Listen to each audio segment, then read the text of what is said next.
Actually ಬೆಳಗ್ಗೆ ತಿಂಡಿಗೆ ಅಂತ ಮಿಕ್ಕಿರೋ ದೋಸೆ ಹಿಟ್ಟಿನಲ್ಲಿ ಪಡ್ಡು ಮತ್ತು ಚಟ್ನಿ ಮಾಡ್ತಿದ್ದೆ. ಆ್ಯಂಡ್ ಚಟ್ನಿ ಮಾಡೋಕ್ಕೆ ಒಂದು ನಿಮಗೂ ಟಿಪ್ ಹೇಳಿರ್ತೀನಿ. ನಾರ್ಮಲ್ ಕಾಯಿ ಚಟ್ನಿ ಮಾಡಬೇಕಾದ್ರೆ ಸಂಕ್ರಾಂತಿದು ಸ್ವಲ್ಪ ಎಳ್ಳು ಮಿಕ್ಬಿಡಿತ್ತು. ಸೊ ಅದನ್ನು ನಾನು ಯೂಶ್ವಲಿ ಫ್ರಿಜ್ನಲ್ಲಿ ಸ್ಟೋರ್ ಮಾಡಿ ಇಟ್ಟಿರ್ತೀನಿ. ಏನು ಸ್ವಲ್ಪನೂ ಹಾಳು ಆಗಲ್ಲ, ವಾಸನೆಯೂ ಬಂದಿರಲ್ಲ. ಅದನ್ನು ಹೆಂಗಿದ್ರೂ ಹುರ್ಗಡ್ಲೆ, ಕಡಲೆಕಾಯಿ ಬೀಜ ಹಾಗೆ ಬೆಲ್ಲ ಇರುತ್ತಲ್ಲ, ಸ್ವಲ್ಪ ಎಳ್ಳಿರುತ್ತೆ. ಅದನ್ನು ನಾನು ಚಟ್ನಿ ಮಾಡಬೇಕಾದ್ರೆ ಚಟ್ನಿ ಮಿಕ್ಸರ್ ಜಾರ್ಗೆ ಅದನ್ನು ಹಾಕಿ ರುಬ್ಬಿಡ್ತೀನಿ. ವೇಸ್ಟು ಆಗೋಲ್ಲ ಆ್ಯಂಡ್ ಟೇಸ್ಟ್ ಕೂಡ ಚೆನ್ನಾಗಿರುತ್ತೆ ಅಂತ. ಆ್ಯಂಡ್ ದೋಸೆ ಪಡ್ಡು ತುಂಬ ಚೆನ್ನಾಗಿ ಏಳ್ತಾಯಿತ್ತು, ಕ್ಲೀನಾಗೂ ಬರ್ತಿತ್ತು. ಅದಕ್ಕೆ ದೊಡ್ಡದು ಇಟ್ಕೊಂಬಿಟ್ಟಿನಿ ಪಡ್ಡು ಮಣೆ. ಇದು ಕಬ್ಬಿಣದ್ದು ಜಾಸ್ತಿ ಇರೋದೇ ಸಿಕ್ತು. ಅದಲ್ಲದೆ ಕಬ್ಬಿಣದ್ದು ಚಿಕ್ಕದು ಕೂಡ ಇದೆ. ಆ್ಯಂಡ್ ಅದಕ್ಕೆ ಚಟ್ನಿ ನೋಡಿ, ಎಳ್ಳು ಹಾಕಿ ಮಾಡಿದ ಚಟ್ನಿ ಗೊತ್ತಾಗೋದೇ ಇಲ್ಲ, ಒಂದು ಸ್ವಲ್ಪನೂ ವಾಸನೆನೂ ಬರೋಲ್ಲ.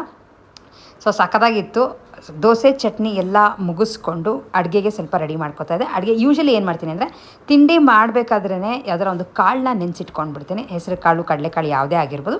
ಸೊ ದಟ್ ಮಧ್ಯಾಹ್ನದಷ್ಟೊತ್ತಿಗೆ ಒಂದು 2-3 ಅವರ್ಸ್ ಚೆನ್ನಾಗಿ ನೆಂದಿರುತ್ತೆ. ಆ್ಯಂಡ್ ಮಧ್ಯಾಹ್ನ ಅಡುಗೆಗೆ ಇದನ್ನು ಉಪಯೋಗಿಸ್ಕೋಬೋದು ಅಂತ. ಸೊ ಇಷ್ಟಾದಮೇಲೆ ಸ್ವಲ್ಪ ದಂಟಿನ ಸೊಪ್ಪು ಬಿಟ್ಟಿತ್ತು. ಸೊ ಕಿತ್ಬಿಟ್ಟು ವೇಸ್ಟ್ ಮಾಡೋದು ಬೇಡ ಅಂತ ಬೇಳೆ ಹಾಕಿ ಪಲ್ಯನ ಮಾಡೋಣ ಅಂತ ಅಂದ್ಕೊಂಡು ಕಿತ್ತಾ ಇದ್ದೀನಿ. 4-5 ಎಷ್ಟೇ ಬಿಟ್ಟಿದ್ರು ನಾವು ಬೆಳೆದಿದ್ದಲ್ವ. ಸೊ ಹಾಗಾಗಿ ಎಷ್ಟೇ ಇದ್ರೂ ಖುಷಿ, ಒಂಥರ ಕಿತ್ಕೊಂಡು ಅಡುಗೆ ಮಾಡೋಕ್ಕೆ. ಆ್ಯಂಡ್ ನನಗೆ ಈ ಥರ ತುಂಬ ಇಷ್ಟ ಆಗುತ್ತೆ. ಏನಾರ ಬಾಲ್ಕನಿಲೋ ಅಥವಾ ಟೆರೇಸ್ನಲ್ಲೋ ತರಕಾರಿ ಬಿಟ್ಟಿದ್ರೆ ಅದನ್ನು ಹೋಗಿ ಕಿತ್ಕೊಂಡು ಬಂದು ಏನು ತರಕಾರಿ ಇರುತ್ತೋ ಅದನ್ನು ಯೂಸ್ ಮಾಡಿಕೊಂಡು ಅಡುಗೆ ಮಾಡೋಕ್ಕೆ ತುಂಬ ಚೆನ್ನಾಗಿರುತ್ತೆ. ಏಕೆಂದರೆ ಇದು ಯಾವುದು ಪೆಸ್ಟಿಸೈಡ್ ಎಲ್ಲ ಏನೂ ಹಾಕಿರಲ್ಲ ಅಂತ. ಈ ಥರ ನಿಮ್ಗಳಿಗೂ ಎಷ್ಟು ಜನಕ್ಕೆ ಇಷ್ಟ ಆಗುತ್ತೆ ಅಂತ ನನಗೆ ಕಾಮೆಂಟ್ ಮಾಡಿ.